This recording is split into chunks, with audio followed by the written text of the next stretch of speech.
गए अभी अपने एग्जामिनेशंस के लिए, सितंबर 24 एग्जामिनेशंस के लिए। अभी जो एक एक कदम रखोगे ना, इसको फूक फूक के रखना है बेटा। एक एक डिसीजन, एक एक जो चीज आप करते हो उससे आपके मार्क्स डिपेंडेंट है। अभी वो जो कॉन्फिडेंस आएगा आपको वो 3 घंटे ऑफ एग्जामिनेशंस के लिए, that is going to depend upon what exactly you do in these last 10-15 days. तो the must do things which students generally tend to forget and generally tend to ignore in these last 15 days, वो मैं इस video में आपको बताने वाली हूँ, जिससे आप कॉन्फिडेंस तो आएगा ही आएगा आपको, and you would be exam ready for those 3 hours of examination. Full confidence के साथ आप सीए का एग्जामिनेशन दे सकते हो। I hope you are watching the motivational short clips which I am posting on this channel.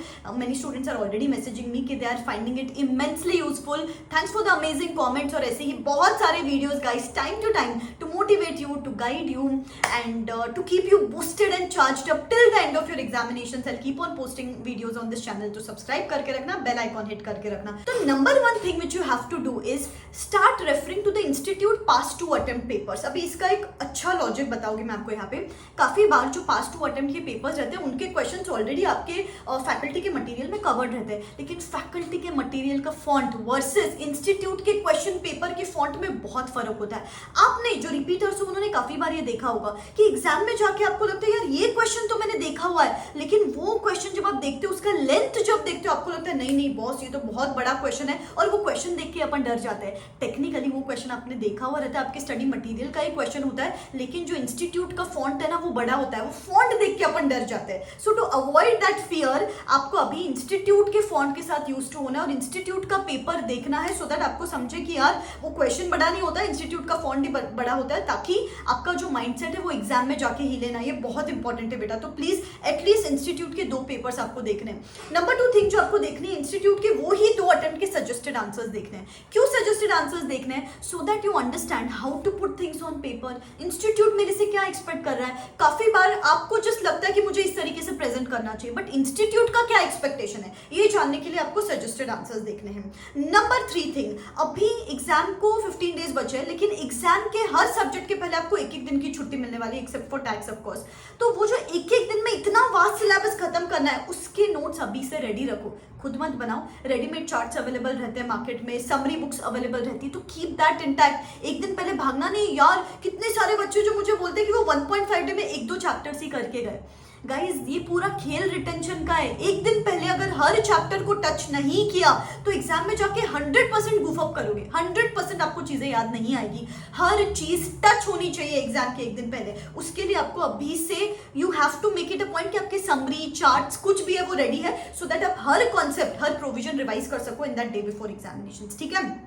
Next चीज जो आपको यहाँ पे करनी है, अगेन वेरी इंपॉर्टेंट, कि आप क्या करते हो. बहुत सारे बच्चे मैंने देखा है कि मैम अकाउंट्स पूरा कर लिया है सिर्फ अकाउंटिंग स्टैंडर्ड्स को छोड़ के, मैम लॉ पूरा कर लिया है सिर्फ अदर लॉज को छोड़ के, मैम टैक्स पूरा कर लिया है सिर्फ जीएसटी नहीं किया है. आपको क्या लगता है कि मैंने सिर्फ एक एरिया छोड़ा है सब्जेक्ट का, लेकिन अगर वो एक एरिया में से अगर 50% पेपर आने वाला है तो टेक्निकली आप गलत कर रहे हो बेटा. तो अगर आपने कोई ऐसी चीज छोड़ी है जो आपको अंदर से पता है कि यार ये तो बहुत वेटेज वाली चीज है, जैसे आप ब्रांच छोड़ते हो अकाउंट्स में तो आपको ही पता है इसका 5 मार्क का वेटेज है, लेकिन अगर अकाउंटिंग स्टैंडर्ड जैसी चीज छोड़ रहे हो तो अभी टाइम है बेटा. अभी ये जो लास्ट के फ्यू डेज बचे ना, इसमें मेक श्योर कि you are giving time to the chapters which have high weightage, और अगर आपने ऑलरेडी कर लिए तो सिर्फ वो हाई वेटेज चैप्टर्स को रिवाइज करते रहो. ठीक है.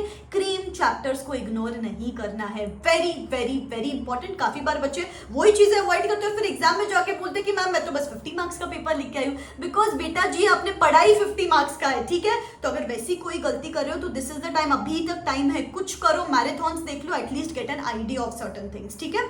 Generally I don't recommend to do anything new at this stage, लेकिन अगर आपने कुछ मेजर चीज छोड़ी है, कुछ हाई अर्निंग चीज छोड़ी है, तो उसको अभी स्किप मत करो. ठीक है. And the last thing is, अगर आपने अपने लास्ट अटेम्प्ट के पेपर्स मंगवाए थे, अगर आपने इंस्टीट्यूट से लास्ट अटेम्प्ट के पेपर्स मंगवाए थे तो वो वापस निकालो and take a note of the mistakes. आप क्या करते हो, 1 महीने पहले आपने देख लिए पेपर्स, आपको पता भी नहीं कि आपने क्या गलतियां की थी, और आपको पता भी होगा तो भी वो सबकॉन्शियसली अपन भूल जाते हैं. अभी आपको वापस वो पेपर्स निकालने हैं. Take a note of mistakes. Accounts में ये गलती, टैक्स में ये गलती, लॉ में ये गलती, और वो एग्जामिनेशन हॉल में जाने के पहले आपको आपकी गलतियां जो लास्ट अटेम्प्ट में की थी वो गलतियां खुद को रिकॉल करवानी है, सो दैट आप वो मिस्टेक ना रिपीट करो. Right. It may be silly mistake, it may be presentation problem, it may be carry forward error, it may be speed issue, so that subconsciously और consciously आप paper वो mistakes avoid करो, right? उससे आपके 5-10 marks तो बढ़ ही जाते हैं हर सब्जेक्ट में। और अगर आपने पेपर्स नहीं मंगवाए हैं तो एटलीस्ट इस टाइम तो टेस्ट सीरीज सॉल्व की होगी, आई होप। नहीं किए तो एटलीस्ट बेटा हर सब्जेक्ट के एक एक पेपर तो सॉल्व करो, सो दैट यू अंडरस्टैंड यार कि टाइम मैनेजमेंट हो रहा है ना, स्पीड बराबर है ना, मैं बराबर से लिख पा रही हूँ ना, प्रेजेंटेशन बराबर कर पा रही हूँ ना, it is necessary to solve the paper. तो अभी मॉक टेस्ट जो दिया होगा आपने, उस बेसिस पे भी जो भी इवैल्यूएटेड शीट आपको मिली होगी, उस हिसाब से खुद की जो भी गलतियां है उनको नोट डाउन करो and make sure that you are avoiding that in the examinations. छोटी बातें हैं बट हर सब्जेक्ट में 5 to 10 मार्क्स बढ़ सकते हैं, just if you take care of these little things these last 15 days before examinations. ठीक है, बहुत सारे वीडियोस चैनल पे लाइन अप है और मैं हूँ आपके साथ till the end of examinations पे। बस आप मेहनत करते रहो। वो मराठी में एक कोट है, मी तुझ्या पाठीशी आहे, बस आप मेहनत करते रहो। ठीक है, believe in your self. This me signing out, wish you all the best, Tata. करते रहो मेहनत।